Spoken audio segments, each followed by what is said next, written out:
Hi guys, welcome back to my channel Manasa Lok Kannada channel. ಎಲ್ಲರೂ ಹೇಗಿದ್ದೀರಾ? ನಾನಂತೂ ಸೂಪರ್ ಆಗಿದ್ದೀನಿ. ಮಕ್ಕಳುಗಳು ಎಲ್ಲ ಸೂಪರ್ ಆಗಿದ್ದಾರೆ. ಸ್ವಾಮೀಜಿ ಫೋಟೋ. ಆ್ಯಕ್ಚುಲಿ ಇವತ್ತು ಸೃಷ್ಟಿ ಹಬ್ಬ. ಯಾರಿಗೆಲ್ಲ ಗೊತ್ತಿಲ್ವೋ, ನೀವು ಸೆಲೆಬ್ರೇಟ್ ಮಾಡ್ತಿರೋ ಇಲ್ವೋ ಗೊತ್ತಿಲ್ಲ. ನಾವಂತೂ ನಮ್ಮ ಮನೆ ಕಡೆ ಸೆಲೆಬ್ರೇಟ್ ಮಾಡ್ತೀವಿ. ಆ್ಯಕ್ಚುಲಿ ನಮ್ಮ ಕಡೆ ಎಲ್ಲ ಅಂದರೆ ಅಮ್ಮನ ಮನೆ ಕಡೆ ಇವತ್ತು ಹುತ್ತಕ್ಕೆ ಹಾಲು ಇರ್ತಾರೆ, ಅಂದರೆ ಹುತ್ತಕ್ಕೆ ಪೂಜೆ ಮಾಡೋದು, ಸೃಷ್ಟಿ ಹಬ್ಬನ ಸೆಲೆಬ್ರೇಟ್ ಮಾಡ್ತೀವಿ. ಸೊ ಹಾಗಾಗಿ ಸೆಲೆಬ್ರೇಟ್ ಮಾಡಬೇಕು, ಅದೊಂದು ಸಂಪ್ರದಾಯ ಬಿಡೋಕ್ಕಾಗಲ್ಲ ಅಲ್ಲ. ಅಪ್ಪ ಇಲ್ಲ, ಊರಿಗೆ ಹೋಗಿದ್ದಾರೆ. ಅವರು ಊರಲ್ಲಿ ಹಬ್ಬ ಮಾಡ್ತಾ ಇದ್ದಾರೆ ಒಬ್ಬರೇ. ಯಾಕಂದರೆ ಅಲ್ಲೂ ಒಂದು ಮನೆ ಅಂತ ಮಾಡ್ಕೊಂಡ್ಮೇಲೆ ನಾವು ಅಲ್ಲೂ ಕೂಡ ನಾವು ಸೆಲೆಬ್ರೇಟ್ ಮಾಡಬೇಕಾಗುತ್ತೆ. ಅದು ಕೂಡ ಮನೆ ಅಂತಲೇ ಕನ್ಸಿಡರ್ ಆಗುತ್ತೆ. ನಮ್ಮ ಅಜ್ಜಿ ತಾತ ಇದ್ದಿದ್ದ ಮನೆ ಮುಖ್ಯ ಆದದ್ದು ಅದೇ ಮನೆ ಅಂದ್ಬಿಟ್ಟು ಅಲ್ಲೂ ಕೂಡ ಎಲ್ಲ ಕ್ಲೀನಿಂಗ್ ಎಲ್ಲ ಮಾಡಿ ಹಬ್ಬ ಸೆಲೆಬ್ರೇಟ್ ಮಾಡ್ತಿದ್ದಾರೆ. ಇನ್ನು ಇಲ್ಲಿ ನಾವು ಇರೋವಂಥ ಮನೇನೂ ಇಲ್ಲೂ ಕೂಡ ಸೆಲೆಬ್ರೇಟ್ ಮಾಡೋಣ ಅಂದ್ಬಿಟ್ಟು, ಅಂದರೆ ಇನ್ನೇನಿಲ್ಲ, ದೇವಸ್ಥಾನಕ್ಕೆ ಹೋಗಿ ಹುತ್ತಕ್ಕೆ ಹಾಲು ಎರೆದು ಬರೋದಷ್ಟೇ. ಸೊ ಅದನ್ನು ಮಾಡೋಣ ಅಂತ ನಾನು ಅಮ್ಮ ಎಲ್ಲ ಅಂದ್ಕೊಂಡು ನೆನ್ನೆ ರಾತ್ರಿ ಬೇಗ ಎಲ್ಲ ಕೆಲಸ ಎಲ್ಲ ಮುಗಿಸಿ, ಆ್ಯಕ್ಚುಲಿ ಬೆಳಗ್ಗೆನೇ ಬೇಗ ಎದ್ದು ನಾವು ಏನೇ ಎದ್ದರೂ ಬಿಟ್ಟರು ಮಕ್ಳದ್ದು ಮಾಡೋ ಕೆಲಸ ಮಾಡಲೇಬೇಕು.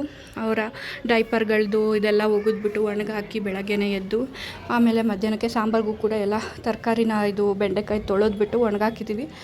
ಸೊ ಇಷ್ಟೆಲ್ಲ ಆದಮೇಲೆ ಪಾಪುಗಳನ್ನ ಬೆಳಗ್ಗೆ ಎದ್ದೊಳಿಸ್ಬಿಟ್ಟು ಅವ್ರಿಗೆ ಕ್ಲೀನಾಗಿ ಊಟ ಎಲ್ಲ ಮಾಡಿಸ್ಬಿಟ್ಟು, ಅಂದರೆ ಸರಿ ತಿನ್ನಿಸ್ತೀನಿ. ಸೊ ಅವ್ರಿಗೂ ಎಲ್ಲ ಸರಿ ಎಲ್ಲ ತಿನ್ನಿಸಾಯಿತು. ಮಕ್ಕಳನ್ನ ಇನ್ನೇನು ಸ್ನಾನಕ್ಕೆ ಕರ್ಕೊಂಡೋಗಿ ಸ್ನಾನ ಮಾಡಿಸಿ ಫ್ರೆಶ್ ಅಪ್ ಆಗಿ, ನಾವು ಕೂಡ ಫ್ರೆಶ್ ಅಪ್ ಆಗಿ ಆಮೇಲೆ ದೇವಸ್ಥಾನಕ್ಕೆ ಹೋಗಿ ಬರಬೇಕು. ಆಗಲೇ ಬೆಳಗ್ಗೆ ಸೂರ್ಯ ಸಖತ್ತಾಗಿ ಬಂದುಬಿಟ್ಟಿದ್ದಾನೆ. ಬೆಳಗ್ಗೆ ಬಿಸಿಲು ಶುರು ಆಗಿಬಿಡುತ್ತೆ ಫುಲ್ಲು. ಸೊ ನಾನು ಕೂಡ ರೆಡಿ ಆಗಬೇಕು, ಇನ್ನೂ ರೆಡಿ ಆಗಿಲ್ಲ. ಅಮ್ಮ ತಿಂಡಿಗೆ ಅಂತ ಎಲ್ಲ ರೆಡಿ ಮಾಡ್ತಾಯಿದ್ದಾರೆ. ಆಗಲೇ ಕಿಚಡಿ ಮಾಡ್ತಾಯಿದ್ದಾರೆ. ಒಂದು ವೀಡಿಯೋದಲ್ಲಿ ನಿಮ್ಗಾಗಲೇ ತೋರಿಸಿದೆ ಕಿಚಡಿ ಹೇಗೆ ಏನು ಅಂತ. ಸೊ ಅದೇ ಮಾಡ್ತಾಯಿದ್ದಾರೆ. ಊರ ಕಡೆ ಎಲ್ಲ ಯೂಶ್ವಲಿ ಈ ಹಬ್ಬದಲ್ಲಿ ಅದನ್ನೇ ಮಾಡ್ತಾರೆ. ಸೊ ಹಾಗಾಗಿ ಬನ್ನಿ ಕ್ವಿಕ್ಕಾಗಿ ಹೋಗಿ ಮಕ್ಕಳನ್ನ ರೆಡಿ ಮಾಡಿ ನಾನು ಕೂಡ ರೆಡಿ ಆಗ್ತೀನಿ.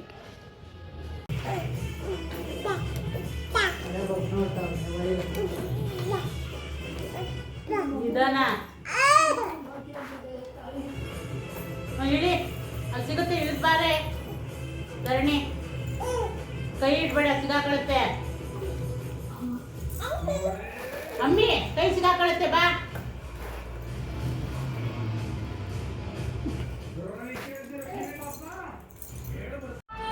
ಎಷ್ಟು ಹೇಳಿದ್ರು ಇವ್ರುಗಳಂತೂ ಹೇಳಿದ ಮಾತು ಕೇಳೋದೇ ಇಲ್ಲ. ಈಗಂತೂ ತುಂಟಾಟ ಫುಲ್ ಜಾಸ್ತಿ ಆಗಿಬಿಟ್ಟಿದೆ. ದೊಡ್ಡವಳು ಚಿಕ್ಕವಳನ್ನ ಕರ್ಕೊಂಡು ಆಟಾಡೋಕ್ಕೆ ಹೋಗೋದು, ಚಿಕ್ಕವಳು ದೊಡ್ಡವಳನ್ನ ಕರ್ಕೊಂಡು ಆಟಾಡೋಕ್ಕೆ ಹೋಗೋದು. ದೊಡ್ಡವಳು ಏನೇನೆಲ್ಲ ಎಕ್ಸ್ಪ್ಲೋರ್ ಮಾಡಿದ್ದಾಳೆ ಅದನ್ನು ಚಿಕ್ಕವಳಿಗೆ ಹೇಳ್ಕೊಡೋದು, ಚಿಕ್ಕವಳು ಏನೇನು ಎಕ್ಸ್ಪ್ಲೋರ್ ಮಾಡಿದ್ದಾಳೆ ಅದನ್ನು ದೊಡ್ಡವಳಿಗೆ ಹೇಳ್ಕೊಡೋದು. ಇದೇ ರೀತಿ ನಡೀತಾ ಇದೆ. ನಮಗೆ ಭಯ ಆಗ್ತಿರುತ್ತೆ, ಇನ್ನೇನು ಬಿದ್ದರು ಅಂದ್ಕೊಂಡು. ಬಟ್ ಅಷ್ಟರೊಳಗಡೆ ಹಾಗೆ ಬಚಾವಾಗಿಬಿಟ್ಟು ಇಬ್ಬರು ಆಟಾಡೋಕ್ಕೆ ಶುರು ಮಾಡಿಬಿಡ್ತಾರೆ. ಸೊ ಪಟಾಪಟ್ ಅಂತ ಮಕ್ಳಿಗೂ ಸ್ನಾನ ಮಾಡಿಸಿ ನಾನು ಕೂಡ ಸ್ನಾನ ಮಾಡ್ಕೊಂಡ್ಬಂದೆ. ಅವ್ರುಗಳ್ನು ಮಲಗಿಸ್ಬಿಟ್ಟಿದ್ದೀನಿ. ಸೊ ಇವಾಗ ನಾನು ಕ್ವಿಕ್ಕಾಗಿ ರೆಡಿ ಆಗ್ತೀನಿ. ಏನೂ ಅಪ್ಲೈ ಮಾಡ್ತಾಯಿಲ್ಲ, ಜಸ್ಟ್ ಒಂಚೂರು ಮಾಯ್ಶ್ಚರೈಸರ್ ಹಾಕಿಬಿಟ್ಟು ಮತ್ತು ಐ ಪೆನ್ಸಿಲ್ ಹಾಕ್ಕೊಳ್ತಾ ಇದ್ದೀನಿ ಅಷ್ಟೇ. ಆ್ಯಕ್ಚುಲಿ ಇದು ಹೊಸದಾಗಿ ತರಿಸಿದ್ದೀನಿ, ಹೇಗಾಗುತ್ತೆ ಟ್ರೈ ಮಾಡೋಣ ಅಂತ ಟ್ರೈ ಮಾಡ್ತಾಯಿದ್ದೀನಿ. ನೋಡೋಣ ಹೇಗಾಗುತ್ತೆ ಅಂತ. 24 hours ಲಾಂಗ್ ಲಾಸ್ಟಿಂಗ್ ಅಂತ ಹೇಳಿದ್ದಾರೆ. ಸೊ ಅದಕ್ಕೋಸ್ಕರ ಒಂದ್ಸತಿ ಟ್ರೈ ಮಾಡೋಣ ಅಂತ. ಕಲರ್ ಏನೋ ತುಂಬ ಡಾರ್ಕಾಗೇನೋ ಬರ್ತಾ ಇದೆ, ನೋಡೋಣ ಎಷ್ಟೋ ತನಕ ಇರುತ್ತೆ ಅಂತ. ಮುಂಚೆ ಇದ್ದಂಥ ಮೇಕಪ್ ಮಾಡ್ಕೋಬೇಕು, ಎಲ್ಲಾದರೂ ಹೊರಗಡೆ ಹೋಗಬೇಕಾದ್ರೆ ಆ ಮೇಕಪ್ ಮಾಡ್ಕೊಂಡು ಹೋಗುವಂಥ ಎಕ್ಸೈಟ್ಮೆಂಟ್ ಇವಾಗೇನೋ ತುಂಬಾ ಕಮ್ಮಿ ಆಗಿಬಿಟ್ಟಿದೆ ನನಗಂತೂ. ಎಲ್ಲರೂ ಅದನ್ನೇ ಹೇಳ್ತಾರೆ, ನನಗೂ ಕೂಡ ಅದು ಎಕ್ಸ್ಪೀರಿಯೆನ್ಸ್ ಆಗಿದೆ. ಒಂದು ಮಕ್ಕಳಾಗಿದ್ದ ತಕ್ಷಣವೇ ಎಲ್ಲ ಬ್ಯೂಟಿ ಬಗ್ಗೆ ಇರೋ ಇದೆಲ್ಲ ಹೊರಟೋಗ್ಬಿಡುತ್ತೆ ಅಂತ. ಸೊ ನನಗೂ ಕೂಡ ಅದೇ ಆಗ್ತಾಯಿದೆ. ಒಂದು ಬೇಸಿಕ್ಕಾಗಿ ಏನಾದರೂ ಒಂದು ಹಚ್ಕೊಂಡು ಹೋಗ್ಬಿಡೋಣ ಸಾಕು ಅನ್ನೋ ಥರ ಮನಸ್ಥಿತಿನಲ್ಲಿ ಈಗಂತೂ ಇರ್ತೀನಿ. ಬಟ್ ನನಗೆ ಮುಂಚೆಯಿಂದಲೂ ಲಿಪ್ಸ್ಟಿಕ್ ಬಗ್ಗೆ ತುಂಬಾ ಅಬ್ಸೆಸ್ಡ್ ಇರೋದ್ರಿಂದ ಲಿಪ್ಸ್ಟಿಕ್ ಒಂದು ಹಾಕ್ಕೊಳ್ಳೇಬೇಕು, ಇಲ್ಲಾಂದರೆ ಮನಸ್ಸು ಮಾತ್ರ ತಡೆಯೋದಿಲ್ಲ. ಅದಕ್ಕೋಸ್ಕರ ಮೇಯ್ನಾಗಿ ಒಂದು ಲಿಪ್ಸ್ಟಿಕ್ ಹಾಕ್ತೀನಿ. ಇಷ್ಟು ಮಾಡಿಕೊಂಡ್ರೆ ನನ್ನದು ಮೇಕಪ್ ಮುಗ್ದೇ ಹೋಯಿತು. ಸೊ ಸಿಂಪಲ್ ಅಲ್ವಾ? ಮುಂಚೆ ಅಂದರೆ ಅರ್ಧ ಗಂಟೆ ತೊಗೊಳ್ತಾ ಇದ್ವಿ. ಈಗೇನು ಮಾಡೋಕ್ಕಾಗಲ್ಲ, ಎಲ್ಲ ಪ್ರಯಾರಿಟಿ ಮಕ್ಳ ಮೇಲೆ ಹೋಗುತ್ತೆ. ಆ್ಯಕ್ಚುಲಿ ಲೈಟ್ ಕೂಡ ಹಾಕ್ಕೊಳ್ದೆ ಮಾಡ್ತಾಯಿದ್ದೀನಿ, ಯಾಕಂದರೆ ಮಕ್ಕಳು ಮಲಗಿದ್ದಾರೆ ಅನ್ನೋ ಒಂದು ಕಾರಣಕ್ಕೋಸ್ಕರ. ಇನ್ನು ಫ್ಯಾನ್ ಕೂಡ ಹಾಕ್ಕೊಂಡಿಲ್ಲ, ಅವ್ರಿಗೆ ಚಳಿ ಆದರೆ ಅದು ಮಲಗೋದಿಲ್ಲ, ಬೆಡ್ಶೀಟ್ ಹೊತ್ಕೊಳ್ಳೋದಿಲ್ಲ, ಅದಕ್ಕೋಸ್ಕರ.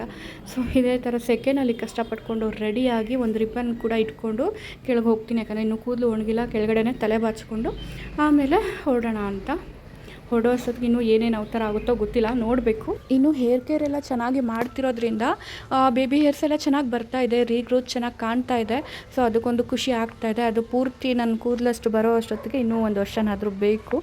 ಇನ್ನು ಪಾಪು ನೋಡಿ ಈ ಥರ ಎಲ್ಲ ಕ್ಲೀನಾಗಿ ಸುತ್ತ ಎಲ್ಲ ದಿಂಬೆಲ್ಲ ಇಟ್ಬಿಟ್ಟು ಕವರ್ ಮಾಡಿ ಮಲಗಿಸ್ಬಿಟ್ಟಿದ್ದೀನಿ.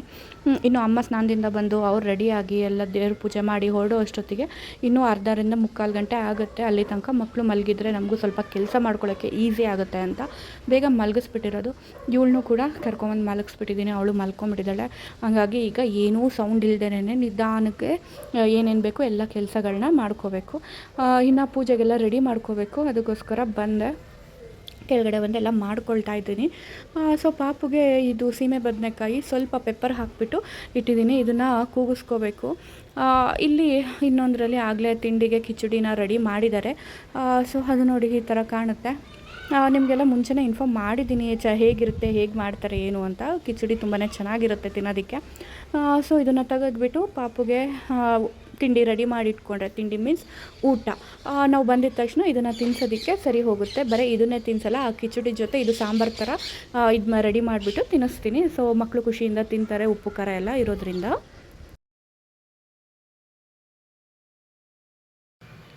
ಸೊ ನೋಡಿದ್ರಲ್ಲ, ಇಷ್ಟ ಆಯಿತು ಬೆಳಗಿನ ಕತೆ. ಟೈಮ್ ಆಗಲೇ 9:15 ಆಯಿತು. 9:15 ಅಲ್ಲ, 9:45 ಆಯಿತು ಆಗಲೇ. ಸೊ ಸ್ನಾನ ಮಾಡ್ಕೊಂಡು ಬಂದಿದ್ದೀನಿ ಕೆಳಗಡೆ. ಮಕ್ಕಳೂ ಇಬ್ಬರೂ ಮಲಗಿಸ್ಬಿಟ್ಟೆ. ಇನ್ನು ಅಮ್ಮ ಸ್ನಾನ ಮಾಡ್ಕೊಳ್ತಿದ್ದಾರೆ. ಅವ್ರದ್ದು ಸ್ನಾನ ಆದಮೇಲೆ ದೇವ್ರ ಪೂಜೆ ಎಲ್ಲ ಮಾಡಿ ಆಮೇಲೆ ದೇವಸ್ಥಾನಕ್ಕೆ ಹೋಗಿ ಬರ್ತೀವಿ. ಇಷ್ಟಿದೆ ಇವತ್ತಿನ ಪ್ಲ್ಯಾನು. ಸೊ ಸ್ವಲ್ಪ ಬೇಗ ಹೋಗಬೇಕು, ಯಾಕಂದರೆ ಇಲ್ಲಿ ಎಲ್ಲ ಪುಟಾಣಿ ದೇವಸ್ಥಾನಗಳಿರೋದು. ಅಂದರೆ ನಾವು ಹೋಗೋ ಕಡೆ ಬೇಗನೆ ಕ್ಲೋಸ್ ಮಾಡಿಬಿಡ್ತಾರೆ 11 ಗಂಟೆಗೆಲ್ಲ. ಅಷ್ಟರೊಳಗಡೆ ಹೋಗಿ ಪೂಜೆ ಮಾಡ್ಕೊಂಡು ಬರಬೇಕು ಅನ್ನೋ ಒಂದು ಪ್ಲ್ಯಾನ್ ಇದೆ. ಹೇಗಾಗುತ್ತೆ ನೋಡಬೇಕು. ಸೊ ಇವತ್ತಿನ ದಿನ ಎಲ್ಲ ನನ್ನ ಜೊತೆ ಇರಿ ಅಂತ ಅಷ್ಟರಲ್ಲಿ ಅಮ್ಮ ಕಂಟಿನ್ಯೂ ಮಾಡಿ ಪೂಜೆಗೆ ತೆಂಗಿನಕಾಯಿ ಮತ್ತು ಬಾಳೆಹಣ್ಣು ಇಲ್ಲ, ಹೋಗಿ ತೊಗೊಂಬ ಅಂತ ಹೇಳಿದ್ರು. ಹಾಗಾಗಿ ಕೆಳಗಡೆ ಬಂದೆ, ಪಾಪುಗಳು ಮಲಗಿದಾವಲ್ಲ ಅಂದ್ಬಿಟ್ಟು. ಇದು ಇನ್ನು ನಮ್ಮ ಮನೆ ಕೆಳಗಡೆ ಅಂಗಡಿ ಇದು ಕ್ಲೋಸ್ ಆಗಿದೆ. ಇನ್ನೂ ಯಾರೂ ಬಂದಿಲ್ಲ. ಬಾಡಿಗೆಗೋಸ್ಕರ ಕಾಯ್ತಾ ಇದ್ದೀವಿ. ಅವರು ಯಾರಾದರೂ ಬಂದರೆ ಅವ್ರಿಗೆ ಶಿಫ್ಟ್ ಮಾಡಬೇಕು. ಹಾಗೆ ಇದ್ರ ಜೊತೆ ದೇವಸ್ಥಾನದಲ್ಲಿ ಪೂಜೆ ನಡೀತಿದೆಯಾ ಏನು ಅಥವಾ ಮಹಾಮಂಗಳಾರತಿ ಯಾವಾಗ ಅಂತ ಕೇಳ್ಕೊಂಬರ್ಬೇಕಾಗಿತ್ತು. ಹಾಗಾಗಿ ಕೆಳಗಡೆ ಬಂದಿಲ್ಲ, ಅಂದರೆ ಆನ್ಲೈನೇ ಆರ್ಡ್ರ್ ಮಾಡಿಬಿಡ್ಬೋದಾಗಿತ್ತು. ಬಟ್ ದೇವಸ್ಥಾನದಲ್ಲಿ ವಿಚಾರಿಸ್ಬೇಕಾಗಿದ್ದರಿಂದ ಸ್ವಲ್ಪ ಕೆಳಗಡೆನೂ ಬಂದೆ. ದೇವಸ್ಥಾನ ನಮ್ಮ ಮನೆ ಹತ್ರನೇ ಇದೆ, ಹಾಗಾಗಿ ಪಟ ಅಂತ ಬಂದಿದ್ದಾಯಿತು. ಹಾಗೆಯೇ ಅಲ್ಲಿ ನಾಗರ ಕಲ್ಲಿಗೆ ಅದಕ್ಕೆ ಹಾಲು ಎರಿಯೋದಕ್ಕೆಲ್ಲ ಬಿಡ್ತಾರೆ ಅಂತ ಕೇಳಬೇಕಾಗಿತ್ತು. ಇದೆಲ್ಲ ಮುಗಿಸ್ಕೊಂಡು ಇಷ್ಟಕ್ಕಂತ 5 ನಿಮಿಷದಲ್ಲಿ ಇವಾಗ ಹೋದೆ. ಅಷ್ಟರಲ್ಲಿ ಮಕ್ಕಳು ಕೂಡ ಎತ್ತಿದ್ರು, ಅಮ್ಮನೂ ಕೂಡ ಕೆಳಗಡೆ ಬಂದಿಲ್ಲ, ಪೂಜೆನೇ ಮುಗಿಸ್ಬಿಟ್ಟಿದ್ರು. ಸೊ ಹಾಗಾಗಿ ಮತ್ತೆ ಮಕ್ಕಳನ್ನ ಕರ್ಕೊಂಡು ದೇವಸ್ಥಾನಕ್ಕೆ ಹೊರಟಿದ್ದಾರೆ. ಈ ಮಕ್ಕಳನ್ನ ಕರ್ಕೊಂಡು ಮೇಲಿಂದ ಹತ್ತಿ ಇಳಿಯೋದೇ ಸ್ವಲ್ಪ ಕಷ್ಟ ಆಗುತ್ತೆ. ಅವರು ಬಗ್ಗಿ ನೋಡ್ತಾ ಇರ್ತಾರೆ. ಅವ್ರನ್ನ ಹಿಡ್ಕೊಳ್ಳೋದು ಇನ್ನೊಂಥರ ಕಷ್ಟ. ನೋಡಿ ಅಮ್ಮ ಮುಂದೆ ಹೋದರು. ನಾವಿವಾಗ ಕೆಳಗಡೆಯಿಂದ ಬರ್ತಾಯಿದ್ದೀವಿ, ಗೇಟೆಲ್ಲ ಕ್ಲೋಸ್ ಮಾಡಿಕೊಂಡು. ಇವಳು ನಿದ್ದೆಗಣ್ಣಲ್ಲಿದ್ಲು ಪಾಪ. ಎತ್ಕೊಂಡ್ಬಂದಿದ್ದಕ್ಕೆ ಒಂಥರ ಆಶ್ಚರ್ಯದಿಂದ ನೋಡ್ತಾ ಇದ್ದಲ್ಲಿದ್ದಲ್ಲಿ ಆಚೆ ಕರ್ಕೊಂಬಂದುಬಿಟ್ಟಿದಾರಲ್ಲ ಅಂತ. ಇನ್ನು ಹೇಳಬೇಕಂದ್ರೆ ದೇವಸ್ಥಾನ ನಮ್ಮ ಮನೆಯಿಂದ ಒಂದು 100 ಮೀಟರ್ಸ್ ದೂರದಲ್ಲೇ ಇರೋದ್ರಿಂದ ಆರಾಮಾಗಿ ನಡ್ಕೊಂಡೇ ಹೊರಟ್ವಿ.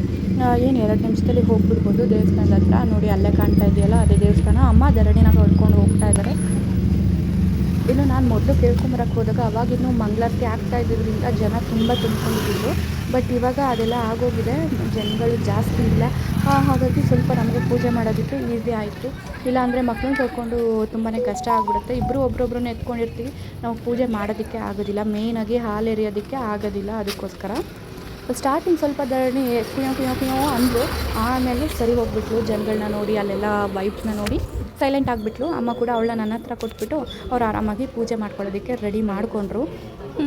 ನೋಡಿ ನಮ್ಮ ಮಕ್ಕಳು ಬೇರೆಯವ್ರ ಮಕ್ಕಳು ಥರ ಗಲಾಟೆ ಮಾಡೋದೇ ಇಲ್ಲ, ಆರಾಮಾಗಿರ್ತಾರೆ.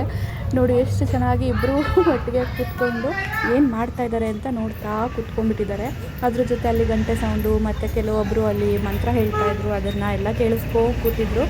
ಮತ್ತು ಯಾರು ಬಂದ್ರೂ ಅವ್ರನ್ನ ನೀಟಾಗಿ ಮಾತಾಡಿಸ್ತಾರೆ. ಇವರೇ ಕರೆದ್ಬಿಟ್ಟು ಮಾತಾಡಿಸ್ತಾರೆ, ಓಯ್ ಅಂದ್ಬಿಟ್ಟು. ಅದಂತೂ ನೋಡೋದಕ್ಕೆ ತುಂಬ ಚೆನ್ನಾಗಿರುತ್ತೆ. ಎಂಥವರೇ ಆದ್ರೂ ನಮ್ಮ ಮಕ್ಕಳನ್ನ ಬಂದು ಒಂದು ಸತಿ ಮಾತಾಡಿಸ್ತಾರೆ. ಆ ಥರ ಪ್ರೀತಿಯಿಂದ ಅವರು ಕರೀತಾರೆ. ಹೌದಾ? ಎಲ್ಲಿ ನಿಮ್ಮ ಮನೆ? ಓಕೆ.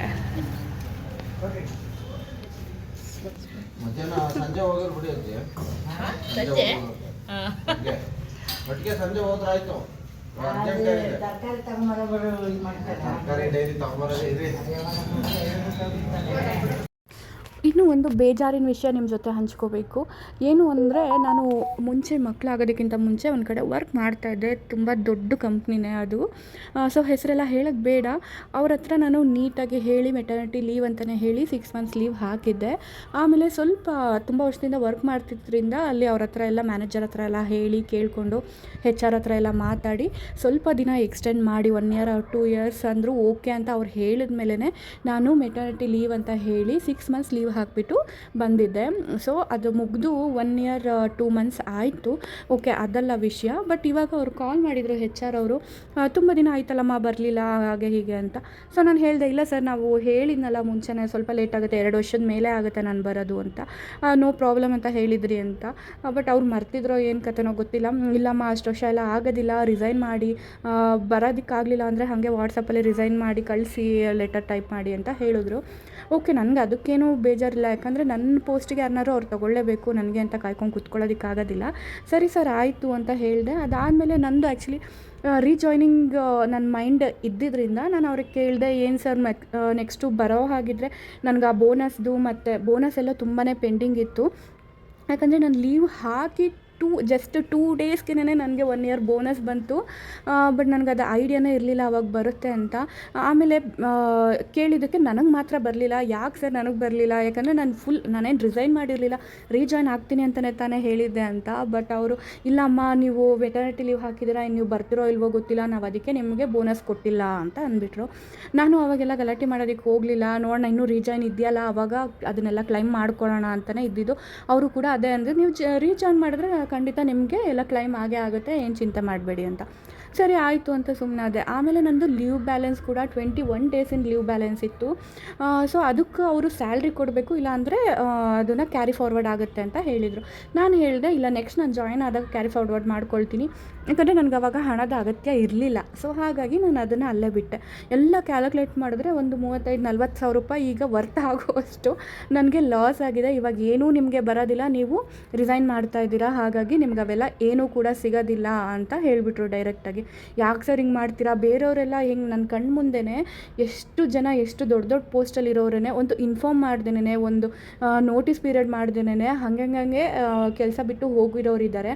ಅಂಥವ್ರಿಗೆಲ್ಲ ನೀವು ಕ್ಲಿಯರೆನ್ಸ್ ಕೊಟ್ಟಿದ್ದೀರಾ. ನಾನು ಆ್ಯಕ್ಚುಲಿ ಪ್ರೆಗ್ನೆಂಟ್ ಅಂತ ಗೊತ್ತಾದಿದ್ದ ದಿನದಿಂದನೇ ಅವರಿಗೆ ಹೇಳಿದ್ದೀನಿ, ಈ ಥರ ನಾನು ಪ್ರೆಗ್ನೆಂಟ್ ಇದ್ದೀನಿ, ಇನ್ನೊಂದು ಸ್ವಲ್ಪ ದಿನಕ್ಕೆ ನಾನು ಲೀವ್ ಹಾಕ್ತೀನಿ, ಇನ್ನೊಂದು 2 ಮಂತ್ಸ್ ಆದಮೇಲೆ ಲೀವ್ ಹಾಕ್ತೀನಿ ಅಂತಲೇ ಎಲ್ಲರಿಗೂ ಕೂಡ ಹೇಳ್ಕೊಂಬಂದು ಅದೆಲ್ಲ ಲೀವೆಲ್ಲ ಪ್ರೊಸೀಜರೆಲ್ಲ ಮಾಡಾದ್ಮೇಲೂ ನನಗೆ ಈ ಥರ ಮಾಡಿದ್ರಲ್ಲ, ನನಗೆ ತುಂಬಾ ಬೇಜಾರಾಗೋಯಿತು. ಅದು ಈ ದಿನ ಫೋನ್ ಮಾಡಿ ನನಗೆ ಹಂಗೆ ಅಂದಿದ್ದು ತುಂಬಾ ಬೇಜಾರಾಯಿತು. ಇದಕ್ಕೆ ನೀವೇನು ಹೇಳ್ತೀರಾ? ನಾನು ನೆಕ್ಸ್ಟ್ ಏನು ಮಾಡಬೇಕು ಅಂತ ನೀವು ಎಕ್ಸ್ಪೆಕ್ಟ್ ಮಾಡ್ತೀರಲ್ಲ, ಏನು ಮಾಡಿದ್ರೆ ನನಗೆ ಒಳ್ಳೆಯದು ಹೇಳಿ. ಯಾಕಂದರೆ 35,000 ಏನು ಚಿಕ್ಕ ಅಮೌಂಟ್ ಏನಲ್ಲ. ಈ ನಮ್ಮ ಮಿಡಲ್ ಕ್ಲಾಸ್ ಜೀವನದಲ್ಲಿ ಅದು ಒಂದು ಮಂತ್ ಸ್ಯಾಲ್ರಿ ಆಗುತ್ತೆ. ಅಂಥ ಇದರಲ್ಲಿ ನಾವು ಆ ಅಮೌಂಟ್ನ ಬಿಡಬೇಕಾ ಅಥವಾ ಬಿಡಬಾರ್ದಾ ಏನು ಅಂತ ನೀವು ನನಗೆ ಹೇಳಿ ನೋಡೋಣ. ಅದ್ರ ಮೇಲೆ ನಾನು ಒಂದು ಡಿಸೈಡ್ನ ಮಾಡ್ತೀನಿ.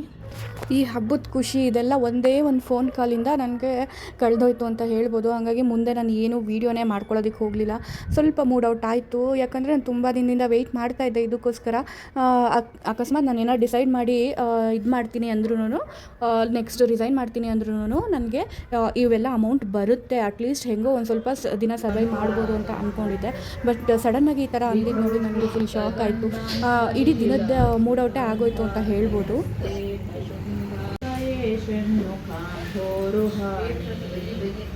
ವಿಶಾಲೇಶು ಕರ್ಣಾಂತತೀರ್ಥೇಶು ದಸ್ರಂ ದಯಾಸ್ಯನ್ನಿಷು ದ್ವಾದಶೀಕ್ಷಣೇಷು ಮಯಿ ಷಟ್ಕಟಾಕ್ಷಃ ಸಕೃತ್ಪಾತಿಶ್ಚೇತ್ ಭವೇತ್ತೇ ದಯಾಶೀಲಕಾರಮಹಾನಿಃ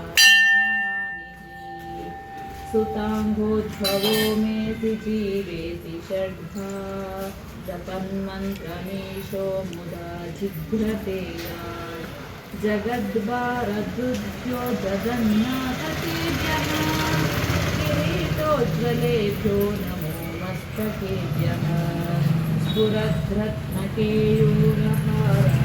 ಇವತ್ತಿನ ವ್ಲಾಗ್ ಇಷ್ಟ ಆಗಿದ್ದರೆ ಈ ವ್ಲಾಗ್ ಲೈಕ್ ಮಾಡೋದನ್ನ ಮರಿಬೇಡಿ. ಚಾನಲ್ಗೆ ಹೊಸಬರಾಗಿದ್ದರೆ ಸಬ್ಸ್ಕ್ರೈಬ್ ಮಾಡಿಕೊಂಡು ವೀಡಿಯೋಸ್ನ ನೋಡಿ ಅಂತ ಹೇಳ್ತಾ ಇದ್ದೀನಿ.